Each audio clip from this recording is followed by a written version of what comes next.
Hello, everybody, and welcome to everybody who has joined us today, the first Monday of the month.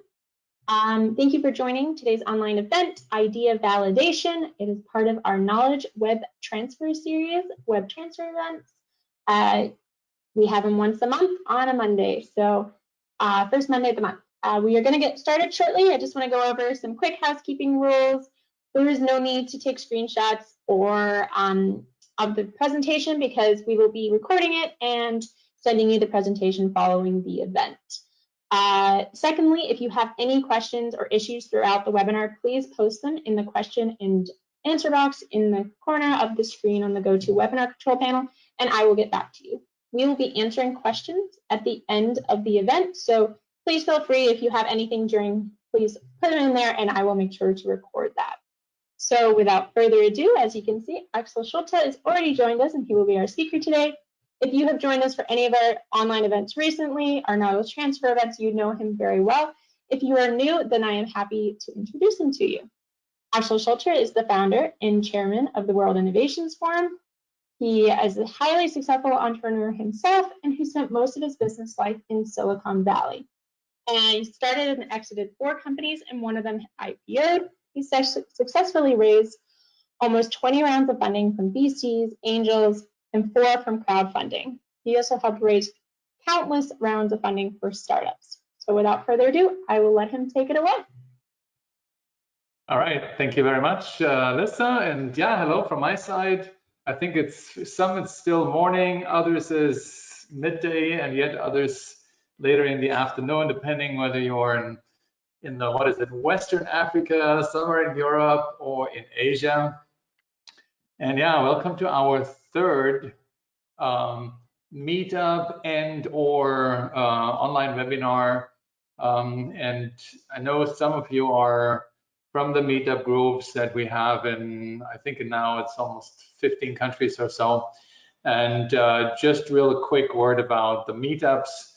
We will be trying to make local meetups, even though they might be still digital for a while, but local meaning in Accra, somewhere in the world, and meet locally so that there's more local connections than just the sort of the global digital part.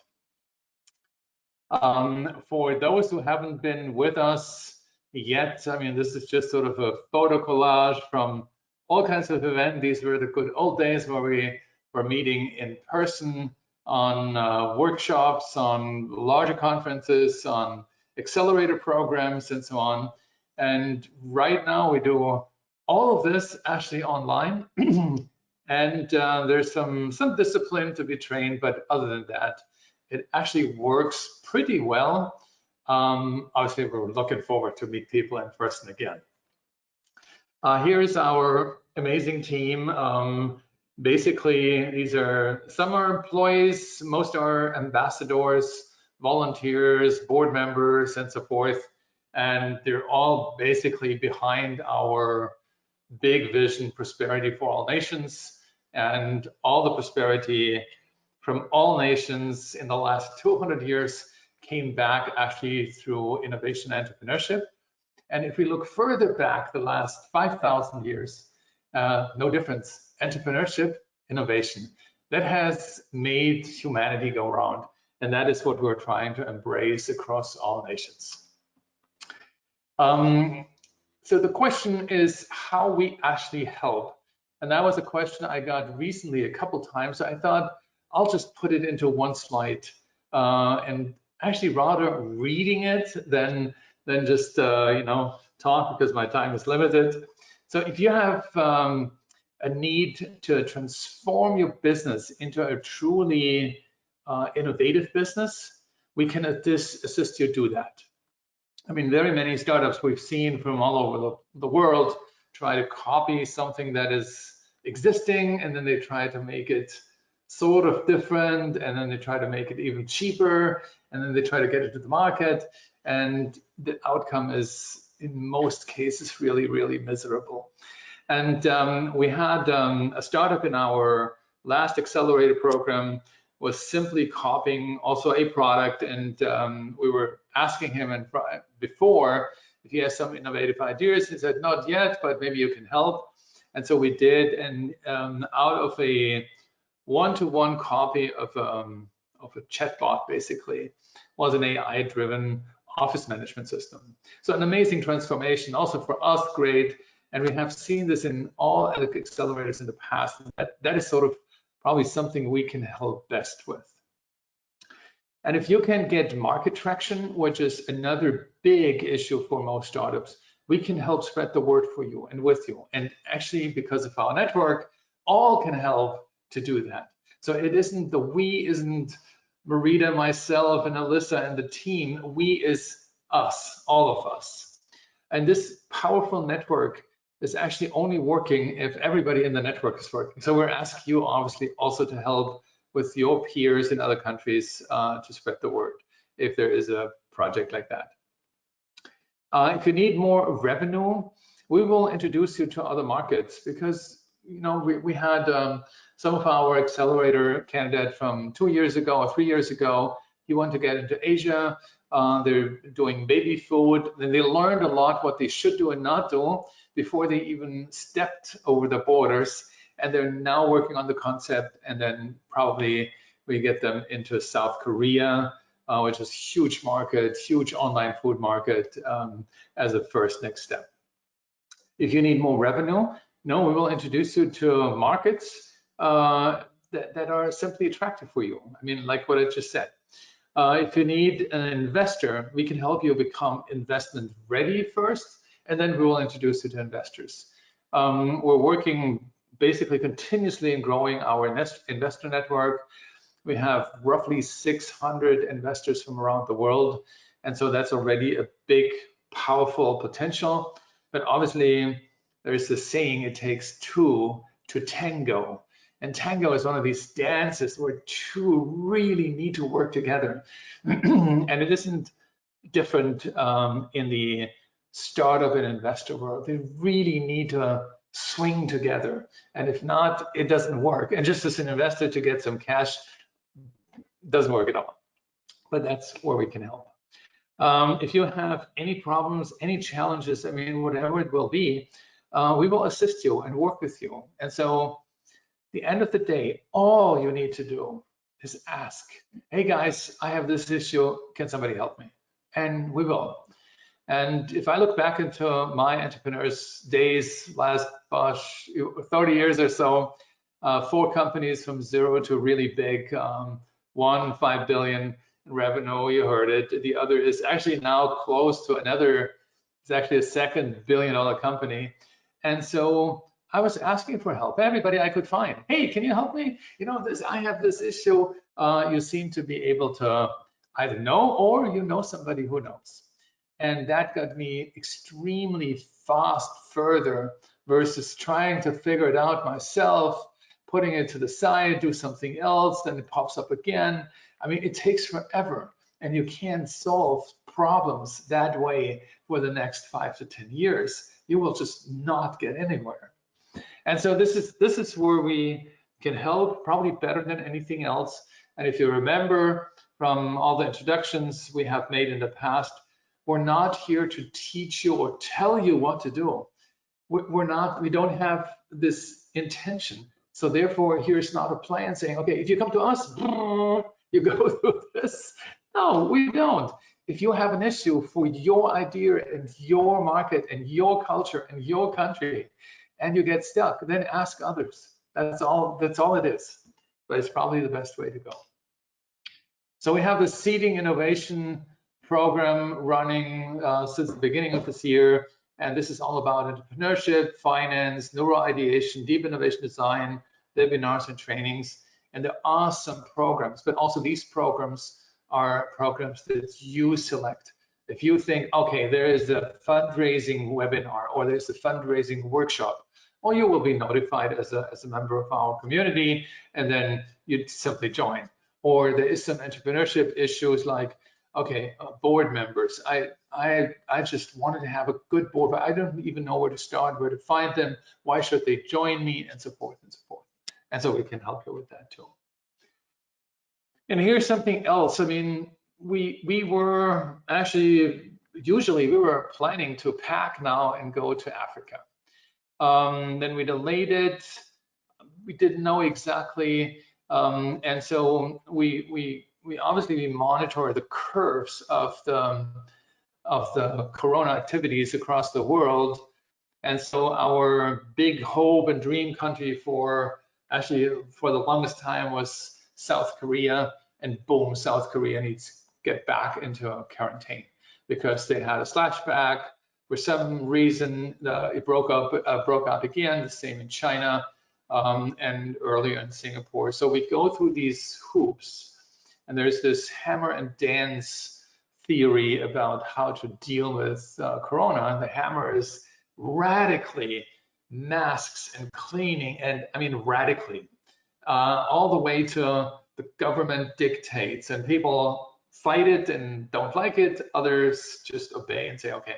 I mean, they don't want to do this to harm me. They want to protect the country. But even though this worked, then comes the release, and all of a sudden it goes back because people think, oh, it's over. Hey, cool, it's better at least. And they get sloppy with their masks and so forth, and it comes back. So we don't know yet when we can actually travel. I was just this morning talking to somebody from Germany who also wanted to travel to Africa in this case. He said, we have all restrictions. There's no way to get even a flight, even if you want to take all the risks, there is no way. So that means for us, we don't know yet. And the consequences that we're prepared to be simply continue to be completely digital until, we know it will work again. But right now we don't know. And so we were thinking about a specific training or seminar about the digital engagement, because online learning takes more and more front seat in everything, not just we as the World Innovations Forum, but everybody else is doing. Online training has a huge rush to the top, and in online training, we also realize that there's a couple things we need to do. And we were looking in what we actually did in the past, because we do online training since 2008. So this is 12 years. And there are different classes and different attendees, but one thing seems to be common, and this is the problem or the challenge of self-discipline. So we had an online accelerator, and that was another test to go completely online. This was last year. And last year we didn't have Corona, but this accelerator failed because the lack of self-discipline. People have a tough time to control themselves.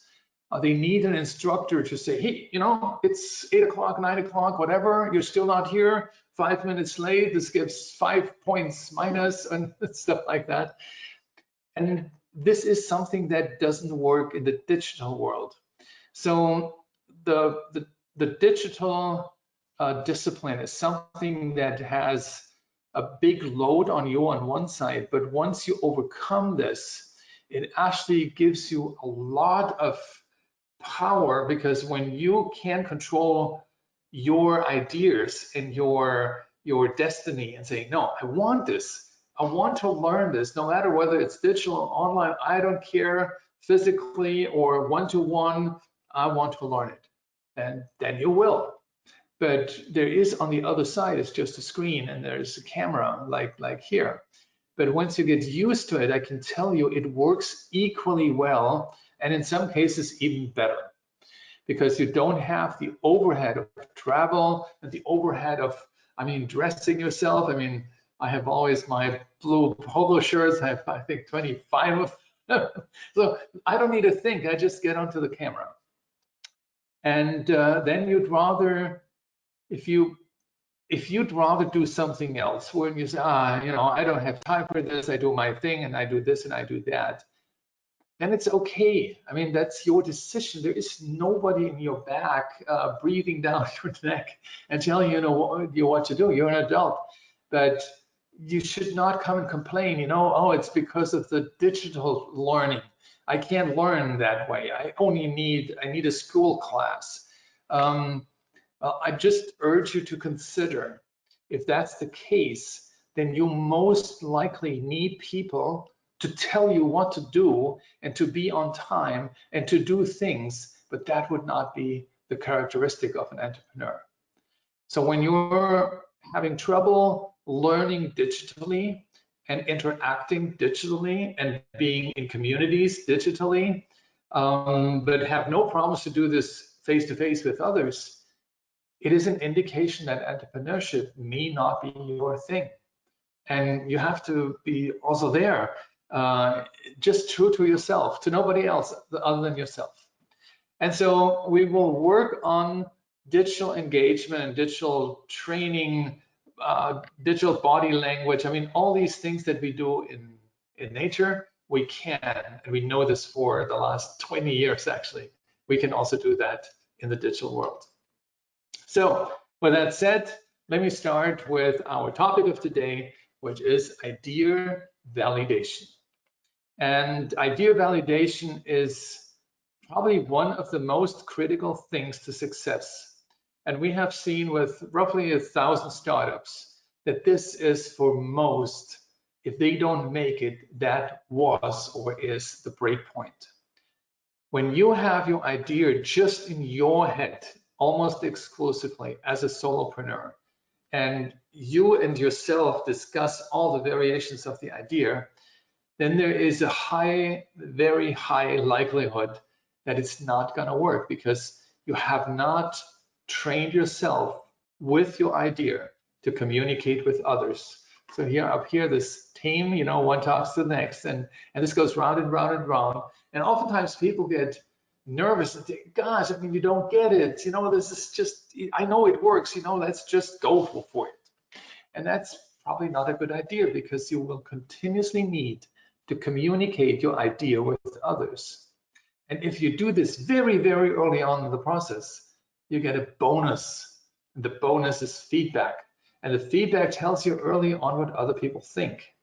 And if they don't get what you will want to do or why your thing is better, it's not that they don't get it. Never, ever somebody else is too stupid to get what you are actually trying to communicate. You're not able to communicate in simple terms that the other actually understands. So idea validation is not that you validate your idea, but others. And part of this others validation is that you communicate. And if you say, no, see, this is why I need a finished product. No, you don't.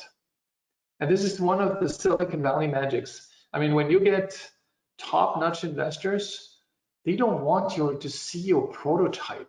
They want to see your idea, your concept, and they want you to communicate your idea as is, no prototype, not a single line of code if it's the case in the software.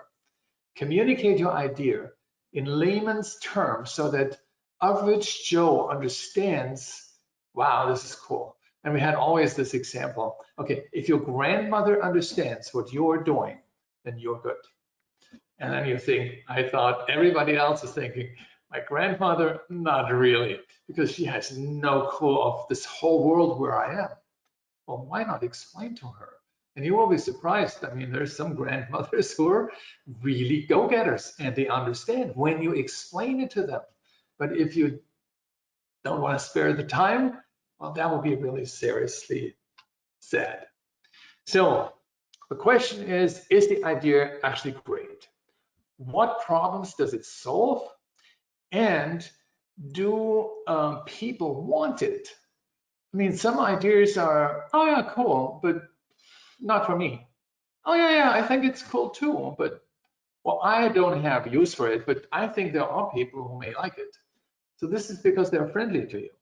So you need to find those people who actually do have a problem and they like it and they want it.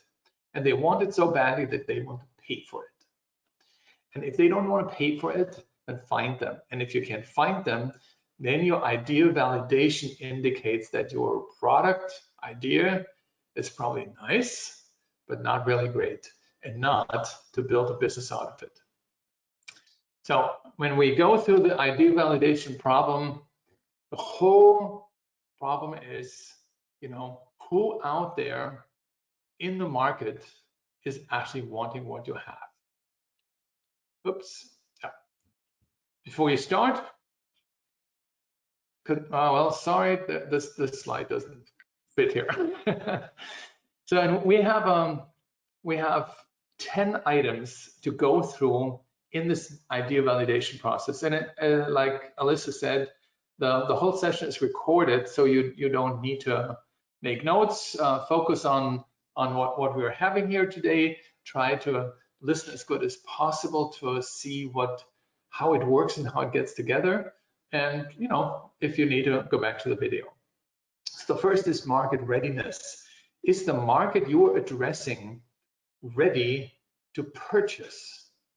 And market readiness is, okay, in this case, there's a saw and there's a lady who wants to cut whatever wood or maybe plastic or whatever. So is there enough of a need for cutting something that you invented in a way that you did for a market out there where people say, wow, you know what? If I can get your saw, I would throw my saw away, even if it's just a year old. But that would get me so much further than I would not use my old saw anymore. So, and that would be sort of a market readiness. If that is a communication from the customer side that you will need to interview, of course, then your market is ready for your product. And readiness is something that is pretty difficult to think about.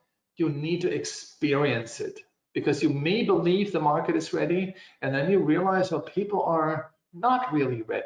They don't want to change, and you will see this over and over and over again in any industry with any new idea, with any new invention, that people are not ready for it. Some are not. And then you need to ask you, are there enough people who are ready for it, even though the masses are not ready for it? And if you find that balance, enough ready, but a large number not ready, then okay, this is probably a go. But what you need to do is focus on the ready part. That is called early adapters. And the early adapters are customers who are typically people working in the most advanced companies, in the most modern, in the most successful, in the most profitable companies, because their whole team, their whole culture is do the best for the customer. And the best is always probably the latest, and then you choose, okay, is the latest really the best? Yes, then let's take it. Is it not? Let's forget it. And so with these early adapters, you basically play with the top league of your industry. Now, many startups feel, nah, I don't want to ruin these. I want to go smaller. Well, no, you cannot. Because if you go smaller and those who are known as the leader of the pack are not using your product, the rest is waiting for them. And they're followers to that leader. And if you talk to followers and have no leader using your product, then they wait for the leader. And so you cannot get into the market. And so you need to understand that concept in order to understand your market readiness, and then you can go into the market. And if the market is not ready, everything I'm coming down now for the other 9 steps make no sense. You may have the best product, you may have everything on earth. If the market is not ready, it's not taking it. So you waste your time. And don't say, well, then we prepare the market. Yes, if you have $1 billion, then you can, but you probably don't. And therefore, make sure the market's ready. So then the very first question that you would ask a customer, and again, no prototype yet, nothing to show, just a concept, is asking them, what problem is this product that I just told you about is solving for you? Now, this is a very fine-tuned question. And when you look at it again, you will see the customer is telling you what problem they are solving with your product. And I repeat this because this is probably one of the most critical questions in the validation. What are their problems that they are telling you that they're solving with your product? Because that means you don't tell them, you know, you can solve this problem with my product. You don't. You show them the product and what it does, and maybe in some extent what it solves, but this is not the question. The question that you will need to ask, the very first one, once you introduce the product, can you imagine this is solving any of your problems? And if they say, you know what, I'm just thinking about it, not really, then ask them, do you know anybody who can who that would work for? And if they don't know, then you basically have a potential customer that is probably not buying your product because it doesn't solve a problem for them. And if it doesn't, why should they buy it? I mean, there are thousands and thousands of companies offering their product. So make sure that the customer you interview, where you think that is a good customer for your product, is solving a problem that they have, not the one that you indicate. Hey, you know, you have this workshop here, and you have a pretty cool old drill, a table drill. You know, I have this very new thing, and this can do all that for you. That's okay. You can obviously indicate what it does, but the question would need to be, what problem would it solve in your day-to-day work? And if you get an answer for that, and if it's a good idea that you have, then you will get lots of answers. And the one thing you will get, hundreds of different answers, because everybody, even though it's all a workshop and they're all the same, they have a different work attitude, they have different ways to do things, they have different customers themselves. And they say, you know, for me, it would be probably, you know, the 50 features you have are nice, but there's one that will change my life. Okay, then you'll make notes. This one feature is for that particular customer, the most important one. And you do this customer by customer by customer. And if you find 42 customers who have either the same or whatever problem they're seeing to solve with your product, then you win. 42 is a good number. And don't ask me why. That's one of these statistical numbers that worked for years, and it works here today. And if you have only 20, well, then continue to find the other 22. And if this is not possible, then think yourself. I mean, would your business be valid with 20 customers? And please don't think, oh yeah, the others I will find later because now I need to build the product. No, 42. I mean, do yourself a favor, 42, because everything you build with too little insights from the customer's world, and you know, your product may not be what they tell you to do, but the product may be what they actually want to do because you understand what they're saying, then you will waste your engineering time in that case. So ask them what problems your product is solving on their side. So then it's another interesting question is the fallback option. So what would be happening if we are no longer produce that product? What would be your life look like? How would you deal with it? We just heard that, you know, it would change a lot when they have it. What would be the fallback if we don't deliver anymore for whatever reason? And also this question is enormously powerful because they will tell you, well, then I would, like this guy, I would go back to manual, you know, testing my devices versus I just put it on this plate and you make all the tests for me. So, okay, so what would this cost you time-wise? Well, it's probably 5 hours a day, and we're 5 people, so it's 25 hours a day for the whole team. times 20 times you know, the weeks and the months and so on. So you can calculate yourself, okay, the ROI of buying a single of your product is XYZ, because this is the going back to the place where they were in terms of workload and so forth. And the question will also come from the customer side. Are you not sure that you will actually be building it? And you will say, no, we have not built yet.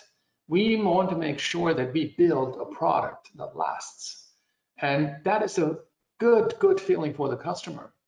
Obviously, they wouldn't anticipate that you try it, and if not, then you don't, because the whole market validation process in itself is a big effort on your side, and you get so much feedback from your potential customers. So, and then the third element here, number 4, but the third question is to find out the price point. And then also here, there is a very cool question. It's not asking, what would you pay for it? Let's assume, and that's the question, let's assume, dear customer, you would be my advisor, because, you know, I get all this feedback. I want to actually possibly go back to you. But if you advise me on the pricing, what would you say? I mean, obviously, we don't want to be too high. We don't want to be too low. We want to make a profitable business, but we also don't want to just rip off customers. So what would you say in the situation? And then they start talking. And the question, assuming you are my advisor, puts them in the helper role versus in the buyer role. Because if they're buying, they try to get as cheap as possible, of course.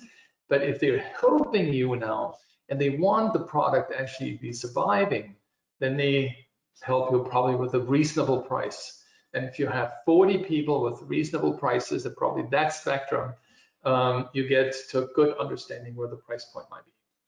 And that price point would then be from the customers and not from your competition research or from your own ideas or from what you need to actually produce it, and then be either far too cheap or far too expensive. So with these 3 questions about the price point, and then we'll go backwards, the fallback situation, and the problem it solves. These are the 3 most important questions. And with those 3, your entire interview of market validation can be finished. I mean, it's 3 questions. So now, in order to get the good answers and not just an email feedback, this needs to be in person. You need to see the person, and the person needs to see you. And since today, right now, we can meet people, so we have a camera and we do the same what we do here. We do this online. So then when you get a realization, okay, I have 40 people who are really excited. They gave me some good numbers. They give me some good indications what their problems really are. And you distill now these 40 probably different problems and see where's all the commonalities. That is the best and most powerful starting point to actually build your prototype. Because now you see in your head, you can almost feel it, what the customers really want. And then you build what they need. And the product may be different than you thought in the first place. And I would say, I bet with you $10,000 each that the product outcome after the market validation is different than you thought it is. And I've seen this many times, including myself. So when we have our product validated, then we want to see what the stakeholders buy-in is. And stakeholders are typically business partners. They may be resellers, they may be suppliers, they may be people who produce for you, they may be all kinds of partners around you, and let's get the same feedback from them. Now, including what the customer said. And you go simply and say, hey, guys, you know, hey, Joe, hey, Tim, hey, Susie, hey, Ruth. You know, this is what we're building. This is the customer feedback, so we know it's going well, and we want your consideration as a reseller, or we want you to produce these parts for us, or we want to produce the whole thing for us, or whatever you want. But you will have an ecosystem around you of people who help supply you with whatever services they have. And if you're seeing their positive reaction and their ability, and they're telling you, yes, we can do that, or maybe, what, I mean, to do this at that price, I don't know, but we cannot. I mean, there's no way in heaven. Wow, okay, then you need to work on it further and see, when you build your prototype and invested time and resources, and then find out it's actually not really feasible or not at the price, or you have to do something else in order to justify the price because this is so expensive, then you better know this upfront. Then you have a sixth step, and these are the resources. What resources do you have internally, externally? And now the resources include not only production and material, but also consultants, maybe the press, maybe marketing support, maybe advertising agencies, maybe people who implement your product. And so not just the resellers, but service organizations. Because if you think about, okay, I can sell 1,000, 5,000 pieces, and you need to implement it, then somebody has to do that. And you can say, okay, nice problem to have. We'll think about when it's coming. But when you're running, and you're running a good idea fast, you get into this problem faster than you have an answer. And that would be not really a good idea. And finding out some of the resources up front is actually not a big deal. And there comes a little extra for you. If you talk to implementers, for instance, or to marketing agencies, or to media, or to consultants, or to your legal friends who are giving you legal advice and so on, you prime them, all of them, in this thing is coming.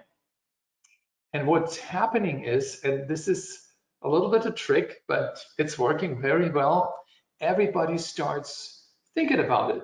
Hey, I saw this other guy telling the colleagues, was an interesting thing, and he has already some customers, and the customer feedback was interesting. He actually told me what they thought.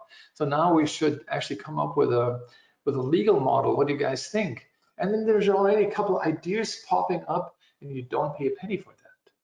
When you come and say, okay, now I need a contract for this particular case, you obviously pay for it, but most likely it goes faster because everybody has already some idea. The same with the service organization, the same with the advertising agency. The PR agency has already some ideas how they could do that. So figure out the resources as part of your market validation, because also there comes enormous feedback, what goes, what doesn't go, how cool it is, how not cool it is, what questions may arise. And people will have questions, and you will want to answer any of these questions, but not the day when you're actually in the market, but before that. So then it comes to marketing, and we were already talking a little bit about the advertising agencies maybe, or marketing agency and PR and so forth. You need to ask yourself, as part of the market validation, what would it take to get this into the market? Because there's one very important sort of additional question that comes with it. What would it take to educate my customers use that product? We're working on these blue column on the whole idea process, on an innovation management system, and everything we do right now on this part is radically new. So we had to actually use our own technique to do this, and we realized, okay, there is some learning to do, and so we're working right now. The product is still not even in alpha, but we're working on the learning modules. How and what can we do that average Joe can learn on every step on the way through video or other interaction models, how to use the product without going through endless training and classes and stuff like that. So all this is about marketing, even though this is learning, but it's marketing. The question is, how do we get the product into the market? And will the market accept it because it's so easy, or will it reject it because it's so complicated? Or will they so accept it because, yeah, it's a little bit complicated, but it's very cool. But I need to learn it, but I will. I mean, this back and forth is something that you should put into the market validation or idea validation, because when you consider not just the product itself, but all the surrounding facts in that validation process, then you come out of it with a very, very clear picture what this all will be. So then obviously there are thousands of people who basically make their money with risks, and particularly investors. They think all about this sounds all cool, great job. Hey, I'm very excited. What are the risks? That goes through their mind. What can happen that it doesn't work? And so that is something you need to find out as well. And if you're very smart, you present the risks to the investors. So you build whatever new wheels, they have a different profile on their tires, and they go through all the slam and all the dirt and everything, and you tell them what went well and where are the risks, because at the end of the day, there's always a risk. There's always something in a certain edge case or in many cases that doesn't work. And put this as part of your idea validation, because that is also part of a value to understand. Well, here's the bottom line. I mean, we can't do that. For instance, in our lead management system at Blue Roads, we could do a lot of things, but what we couldn't do is complex projects. Was just not there. So we said, hey, this is something we don't do. And if there is a government agency who has lots and lots and lots of projects that are reaching out, and so the people need to deal with those leads, our system was not able to do this really well. And we realized, okay, the best thing is we talk about it, because if we get an order and then they find out it doesn't work and then we have to fix it for them, this will be a total loss in not just time, but also in money. So find out the risk, and then obviously the major opportunities. So these wheels that we had before don't go on the racing track, but maybe the wheels that you're building that doesn't work on in the mud is actually really, really cool on the racetrack. So whatever it is, so you need to find out the most important opportunity to move forward. So when you have this product X and you say, okay, this is all working now, this is all cool, and it can work in these 20 cases. What is the most important opportunity to move forward? Select that one case, because your resources will still be super, super slim, and you can focus only on one. And here's one thing, and this goes actually on the marketing side, but it starts right here, your target audience. And if your target audience is these 50, then you have no target audience. If you have one, then you have clearly a target audience. And if this one in this case is, speedways, particularly on Porsches, on curvy roads, but not on anything else, no Ferraris, no others, and yes, it would work there too. But your focus is the one brand, one type of road, one type of circuits, one type of tires, and then you have your target audience. And if you're successful there, you can go into others, because you will bring one thing with you that all the others don't have: success. There's nothing more powerful than success. And you can enter other markets from a position as a successful leader in a space. But you need to be that leader in a space before. And even if it's tiny, it doesn't matter. Then the next is bigger, and then you take that and so forth. But focus as part of your market validation or idea validation, focus on what is the opportunity that you're working on first. That is the one that you move forward with, and everything else is obviously great. No question. If somebody else comes, you would not say, hey, no, sorry, you're not my target audience. You would welcome them as good as you can, but you don't put resources, money, and manpower behind a market segment that is not your target audience. And when your idea validation is completed with all the data points, you will need to make a decision. And the decision is what to do next. A restart, because the feedback from all the particular parties around you were just not good enough. And if you feel the inner voice, the inner instinct saying, yeah, we should, but I don't have the time and I don't want to, let's keep on going and we will see. If you have that situation, then you make a bad decision. And if the situation urges you to restart, then restart. Because at this point, all the cost is time, your time a little bit money maybe, but that's it. But when you continue and then need to fix it, the cost is outrageous and may actually kill your company.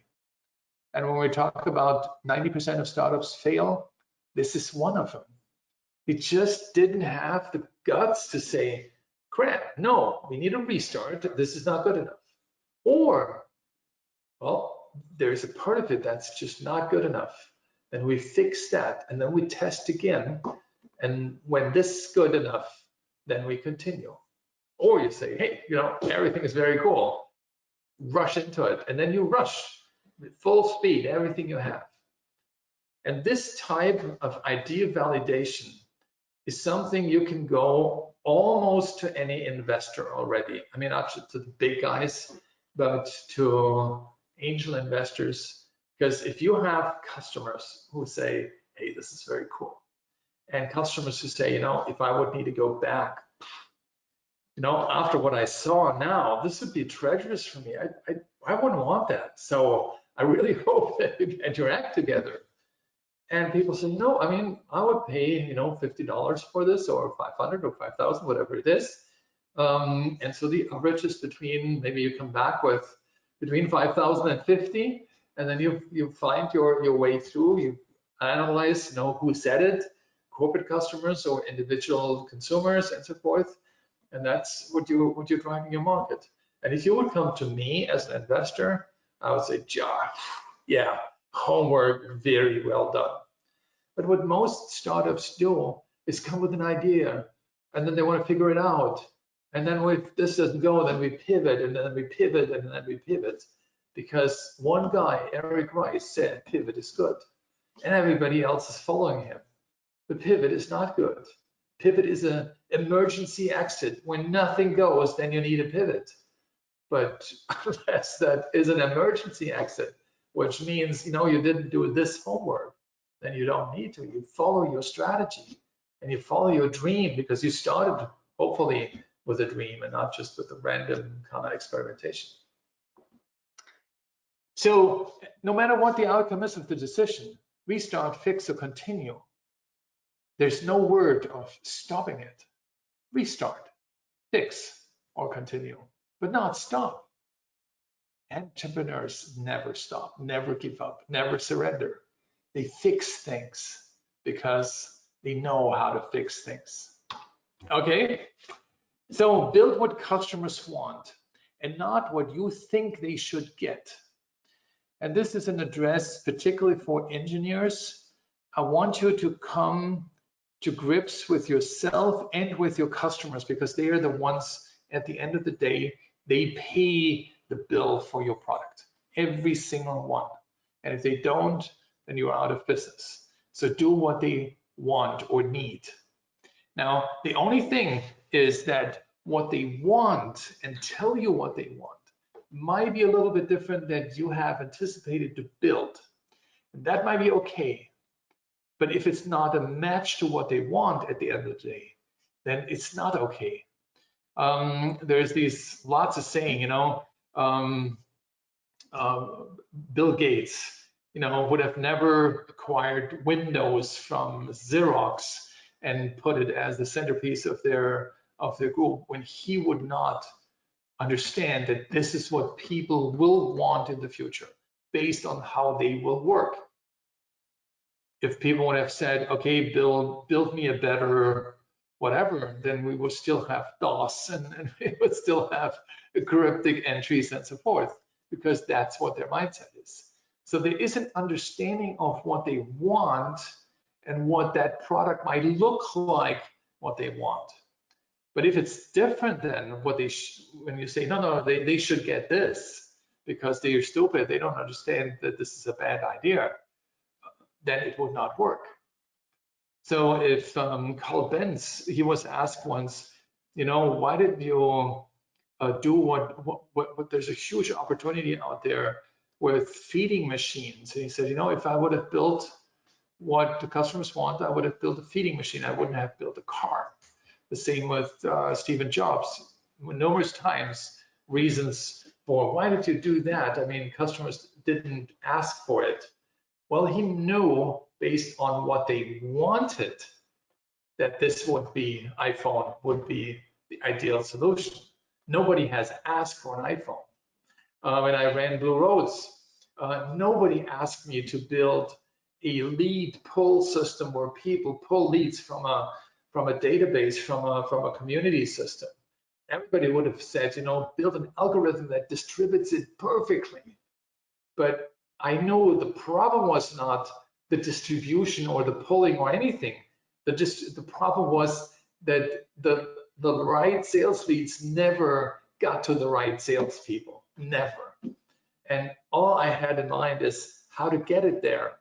And then I came to this conclusion that we need to let them take it, and we need to show them these are the sales leads we have. Pick whatever you want. First come, first serve. And it's changed the whole lead management structure. So the summary of the top client feedback. Again, what problem would you, dear customer, solve with what we have? And if they have a good problem, then make a note and work on, okay, that is a scenario that we want to accompany and want to support. What value would it be and how much? But what value would it be in terms of what would you pay for it? And what if we take it away? What would then be your problem? You have it, it solves your problem, then we take it away. What would be your option? I would say, well, I would go back to where I was, or yeah, well, there's another company, they're working on something similar, not as cool as yours, but I would actually try that. Okay, so that's already, so somebody's out there. So that means you're on the right track, but somebody else is there. But these three questions are really critical in your idea validation process. And as you see, it is exclusively and all around the potential users of your product. If you don't know them, you can't validate. You can't ask friends, what do you think? You can't ask me. If I am not a highly potential customer of your product, I couldn't answer you. I could be nice to you and say, hey, yeah, it looks pretty cool. Maybe you should do this or that, but I don't really know. And somebody else says, oh yeah, I can tell you exactly. You need to do this and this and that.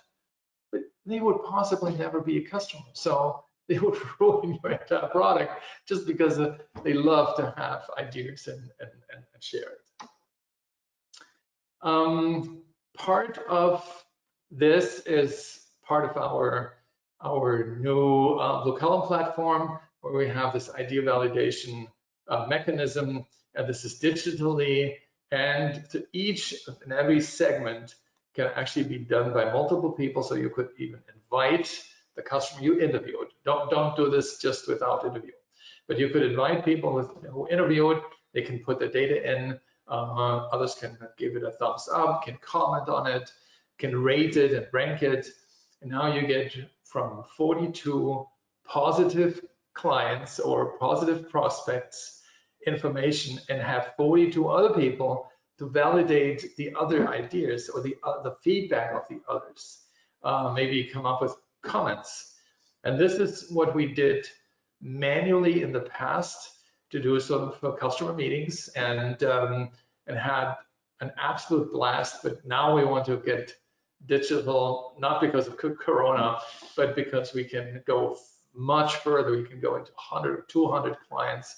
We can go around the world. We're not locally anymore. Like, this was all done in San Jose or in San Francisco or Palo Alto. Yeah, so this is all about the idea validation. And before we go into question and answer, just real quick, outlook for the next of these knowledge transfer things is innovative thinking. This is how do you actually get innovative? And how do you actually get to these quote unquote billion-dollar ideas? Because the brain is built to do it. We all have about 3 pounds of brain. We all have about 86 billion neurons up there. And there's no reason that anybody on the planet should not be able to do that.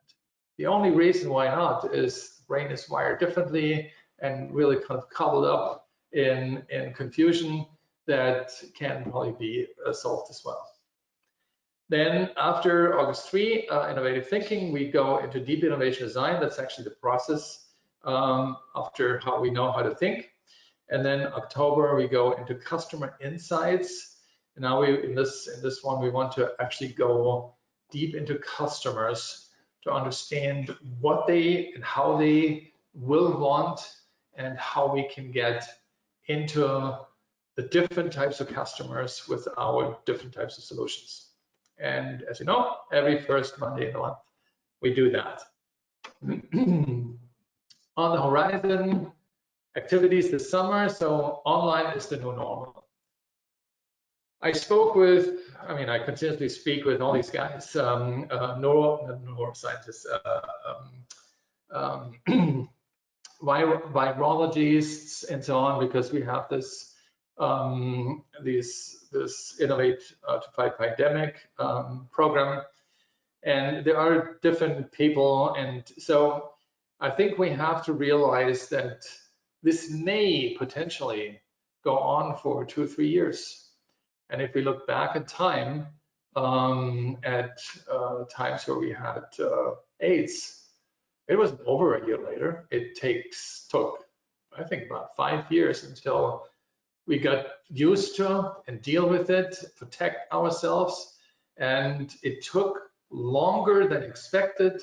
And what it took is that more and more people finally understand that their protection is not only protecting themselves, but also protecting others. Wearing masks, sanitation, hand wash, all these things, you know it, we know it, everybody knows it, and still people don't do it. And this has nothing to do with emerging or non-emerging countries. We're here in France right now. You go in a shop, there is a must to wear masks. We go back home to Switzerland, nobody cares. Nobody's wearing a mask anywhere. And the numbers go, skyrocketing again.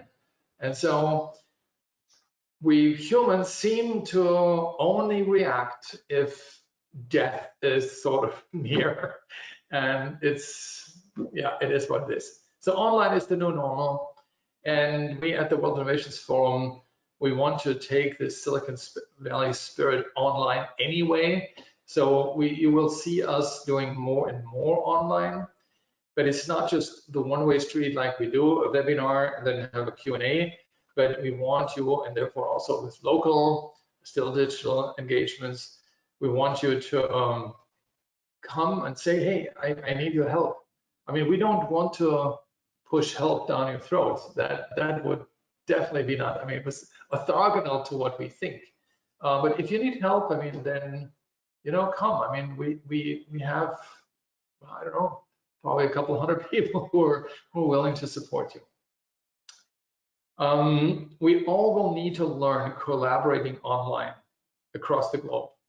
And that is not only for what we are doing here, helping startups get growing, but also you will need to do this by doing your engagement with your customers online. You will need to reach out online. You will do your own webinars with your market. You will do your own online engagement with your market. You will probably do your own community for and with your market. So it isn't just this part, and it's not just, oh yeah, in the fall it's all over. It is not. That is what I now understand it's not, and next year, not either. It will take a few years. And the big problem of this virus is that not everybody is basically protecting them and others.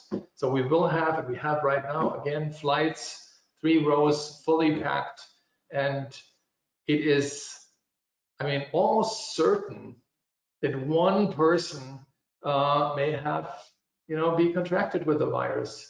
And if so, then it's almost certain that 2 more out of this plane will come back with an infection. As long as we're not taking this serious, we will be in this online world. And there are some people who say, I don't care. I mean, honestly, we got so used to it. It doesn't harm us, but it harms us to see others being harmed, So with that, we will also institute use collaboration learning as a function in our organization, so that we help basically share our experiences. So between 2008 and 2012, we did major global social media projects with 20, 30, 50 people, and most of the people didn't know each other at all, never saw them, never met them. Everything was online, and it worked in most cases beautifully. I mean, there are people who just reject the online. They say, yeah, don't want that. Well, okay, that's something we have to respect. I mean, we cannot force people to accept that medium, but in most cases, it was just amazing. And so we want to share this experience for you to, be able to go online as easy as possible. And simply pick it up. Time is not waiting for you. I mean, picking it up meaning you need to pick up what we have to offer. And as a nonprofit organization, we're not selling it to you. We don't want to motivate you to come. We want to be available for you. And if you need our help, we will help you. And if you don't need it, the beach is near. No, I mean, seriously, that is not, we don't make money from that. We don't even make sponsorships from that or anything. I mean, as a foundation, our interest is what I promised once to my investor way back in time in Palo Alto. And once you will be successful with everything you learn here, you will give it back to others. That's all we do. Okay, thank you. So I don't know, we have plenty of time for questions, and we want to use it as such. So I give it back to Alyssa, and we'll see if there are any questions that we can answer. Yes, thank you, Axel, for that great presentation. Just a reminder, if you do have any questions, just put them in the question control panel on the webinar, go to webinar control panel, and then we can address them. So we do have some that have come in. I have a question from Serge. You kind of answered this, but we can see if you have anything else to add. Some theories, they warn about building what customers want, because sometimes customers don't really know what they want, but suggest to find and build what customers really need instead, which you had addressed. And but which approach is better to follow customer wants or customer needs? Okay, it's actually a good question. So I think the customer needs question is a good one. The only sort of caveat is that if we assume there is a need and the customer just couldn't articulate what they need or want, then we may actually go into a gray zone of hopes and guesses and so on. And the more customer we ask, or the more people we ask, the more feedback we will get. And if somebody cannot articulate what they want because they just can't or just don't want or whatever, then we will probably need to ask others that, is this what we have, or this idea that we have in mind, is that working for you? And then third question, what problem would it actually solve for you in your particular situation? Okay, cool, there is a problem. What would you recommend to me? How much should we actually, as your advisor, how much should we actually charge? And then, let's assume we don't continue, we put it back, what would it mean to you? These 3 questions could still come in that regard. But just saying, okay, they don't know what they want, and therefore we build what we believe they need, I wouldn't personally do that. But that's just me. I mean, that's not an advice to you. Don't do that, because advice don't do is the worst thing you can ever get. So I personally would try to find out with other customers what they want, what their particular personal needs are to build a solution that makes sense for the customers. Okay, great. I believe that answered the question. So we have another one from Kanu. Do you think that branding is also an important step that we need to consider before starting the marketing process?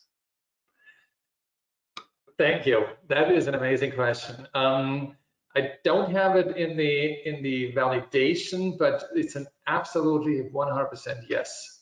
I mean, most entrepreneurs are, and this is what's in their DNA, is branders already, because they're proud of what they have and they gave it a name and it's some of their DNA in that product. And yes, branding is very important. And I'm thankful for the question, because what I realized is that on different continents on this earth, branding is done very, very different. And I can almost say there is I don't want to say the Western Hemisphere, but let's say it's the Western Hemisphere, including Europe, Africa, and the Americas. And the Eastern Hemisphere is sort of the biggest part, with all over Asia. And this may have to do with the characters and so on, but what I would recommend, that both parts need to consider both parts for their branding. And if the one part is more also from the wording, which are actually almost graphical signs, and if that is important, well, then that is important. And if the other part is more visual, colorful, and so forth, then it's important for them. But yeah, branding is important. And there is maybe one thing real quick. If you think of Asian brands, you probably think of Samsung, you may think of Toyota, you may think of one of those. And these are very, very rare brands these days, given the size of Asia. And then there's gazillion companies with words, names that long that nobody can remember, and no signs, because the characters are in a way almost graphically, as I said itself. And that is a huge disadvantage, because if I cannot pronounce the name, then I cannot compare it with another name. I cannot say, hey, Tom, what do you think of? I can't pronounce the name, but it's a pretty cool thing versus XYZ. And he would probably say, XYZ is pretty cool. Yeah, I have heard of this other, I don't know exactly what it is, but can't remember also. And so if that is the situation, then the brand loses, just because the brand is too complex for certain parts of the world to comprehend. And so, yeah, brand is a huge part of the go-to-market strategy. Okay, I think that was a really good question. Thank you, Kanu, for that. To move on, we have a question from Sharina. She asks, can you talk about the difference between pivoting and restarting again when it comes to a startup? Sorry, can you repeat the question? Can you talk about the difference between pivoting or restarting again when it comes to your startup? What's going to be the difference? May I say pivoting? Pivoting, like pivoting the company, idea, and then restarting. Yeah. So I think I need to get a little bit back in history. So startups have the same problem at the end, like any corporate, like anybody. They want to come up with innovative ideas. They don't know how, and then they come up with something because they just want to be a startup. So then they try something. This may work or may not work, and there is a whole sort of learning around that. And this is pivoting is one thing. The lean startup model is one. the business model, Canvas is one. So there's these tools emerged out of companies that did not make it. And I mentioned Eric Rice before. I mean, he had 4 startups who all failed. Not a single one made it.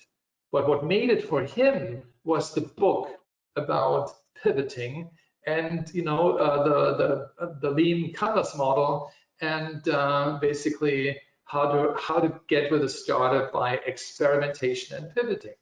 And so this was radically quickly adapted because people liked it as a, like I said earlier, as an emergency exit. And then it had entry into universities, and this whole complex became important.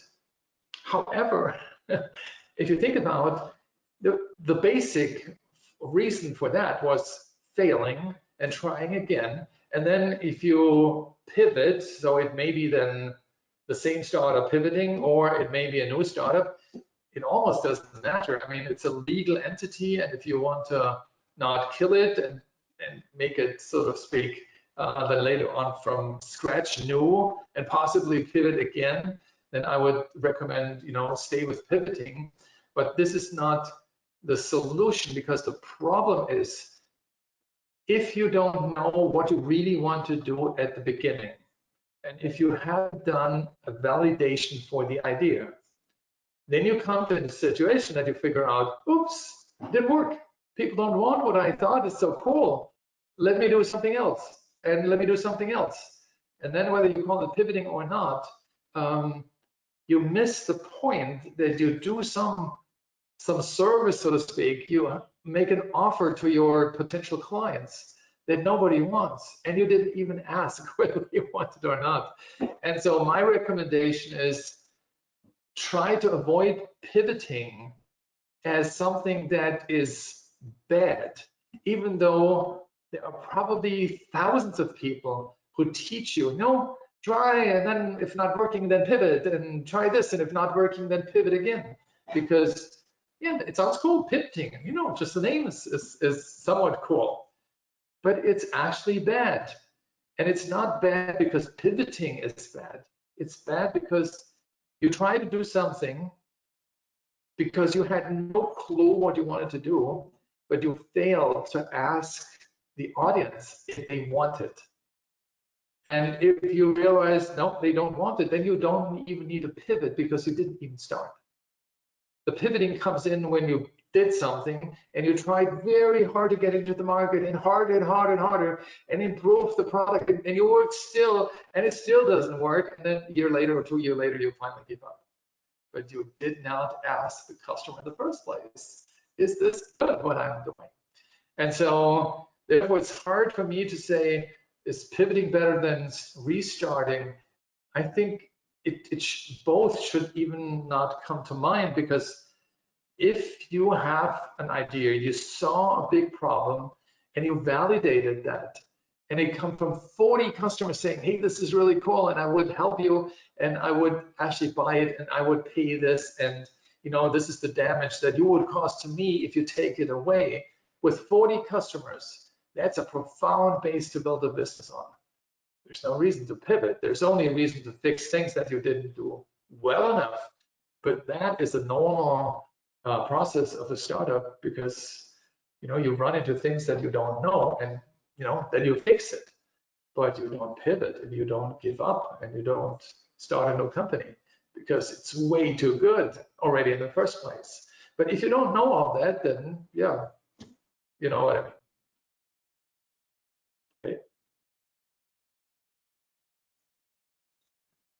Perfect.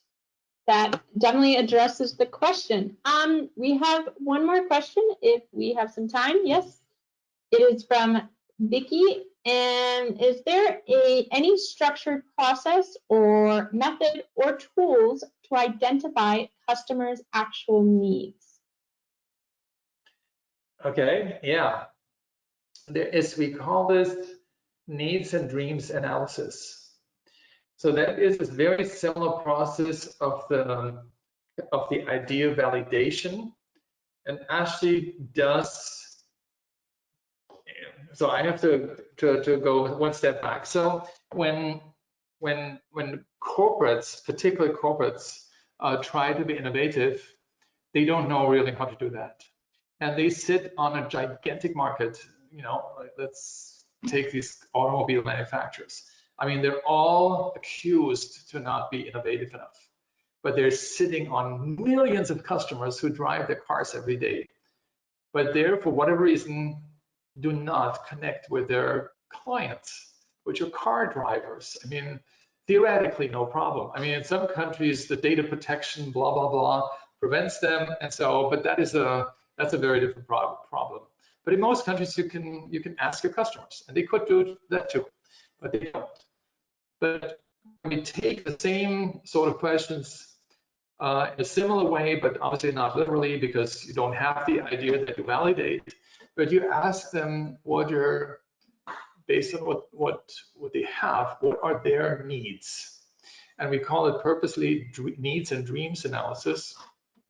And also in this sequence, you ask customers regularly what they think, you know, how they like stuff. And this is all done digitally. It's all done with surveys.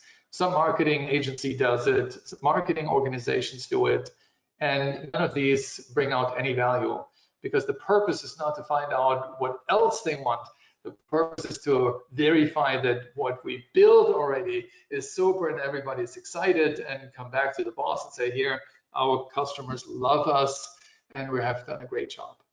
But when you do a needs and dreams analysis, you look for the needs. And needs are, as the name says, something that you don't have, but you need it. So therefore, you basically do interviews, and these, again, face-to-face. And there are two aspects to it. One is the so-called factual feedback, and the other is the emotional feedback. And you can't differentiate one of the, you can't see the emotional feedback on any kind of survey.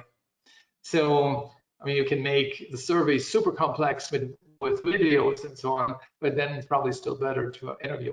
So, and the emotional feedback is like, yeah, it would be nice. I'd kind of need something like XYZ. And the other is, you know, the biggest problem I have is this, and I really, really need this, and nobody has it. I mean, the emotional feedback is like, okay, this seemed to be very emotional for that person, because the way, you know, he or she acts is telling me that is a need. So when we have needs and we get customers into that mode, and we would ask them, so let's put money and everything aside, what would be your dream?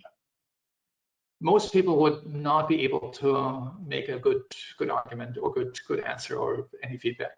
But if you let time in between these two, the brain works continuously on this needs, because if you have apparently somebody that may help you basically get what you need, then this is exciting for you.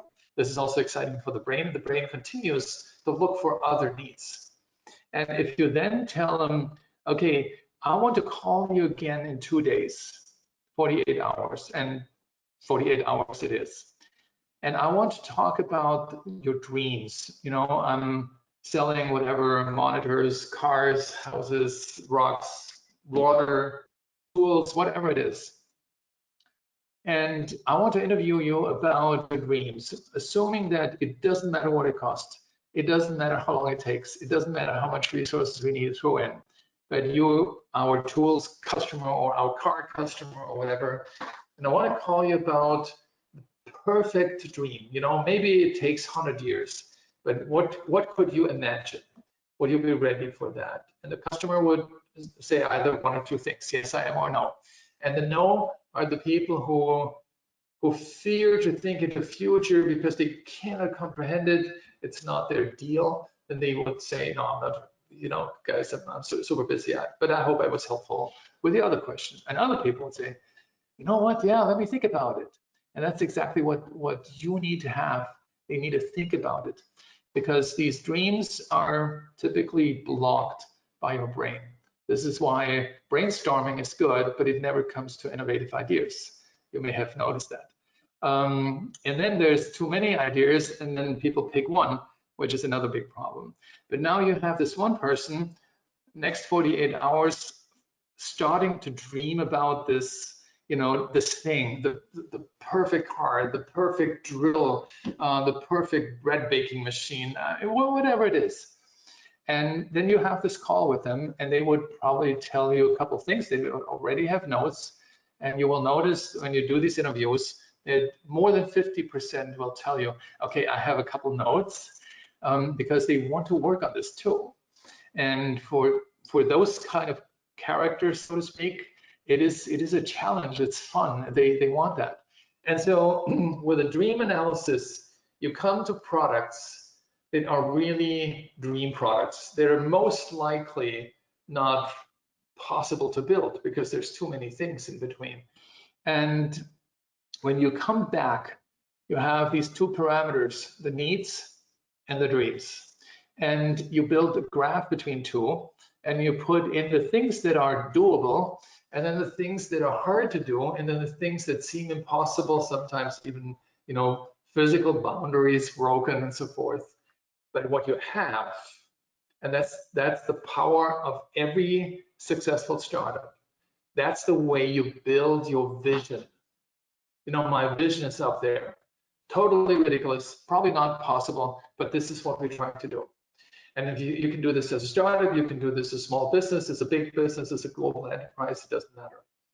But what it takes is understanding why the brain actually doesn't tell you up front, oh, sure, this is my dream. You could tell me anything you want, and I would not be able to tell you my dream about X, Y, Z, and so forth.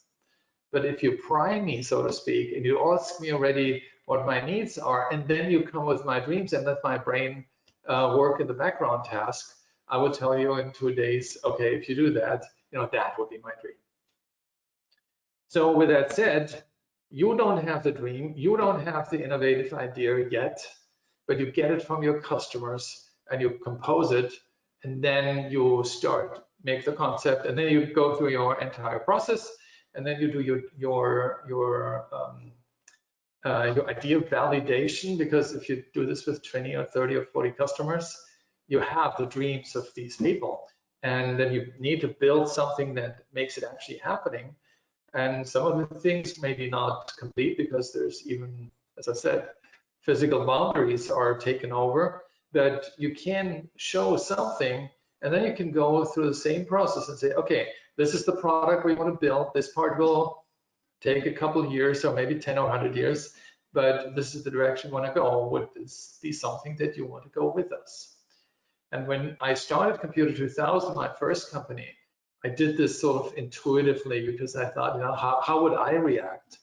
And I had probably 100 people who were so excited about this dream of mine that they said, no, I'm not sure that you're ever going to make it, but keep me in the loop. So some said, no, I want to be part of it. Others say, can I be of any help? Yet others offered their mentorship. And so I had this ecosystem of believers and supporters, which I can only tell you, this is priceless. You cannot pay for that. That is something that's a gift from wherever you want to have it from. But that is one of these things come out of these early steps. Sorry, it was a long answer. It's a complicated question, so I hope it's okay. No, I think that's great, but I believe that was the last question because we have run out of time. And I will just say thank you again for everybody who participated today and watched the webinar. Thank you to Axel for a great presentation, and I would like to thank all the people who asked all the questions. We had some really good questions today, and hopefully all of them got answered. If you haven't already, please follow us or join our groups on Facebook, LinkedIn, Twitter, or our country and city meetup groups. You can find a whole list on our website of the meetups that we have in each location. As Axel mentioned, we will be hosting our next knowledge transfer web series on the first Monday of every month. So that will be August 3rd, which will be Innovative Thinking. And the registration link is available on our website already. So you can go ahead and register for that. Without further ado, I want to say thank you very much, and I hope everybody has a great rest of their day. Ciao, ciao. Thank you very much, Alyssa. Thanks, Hey. everybody.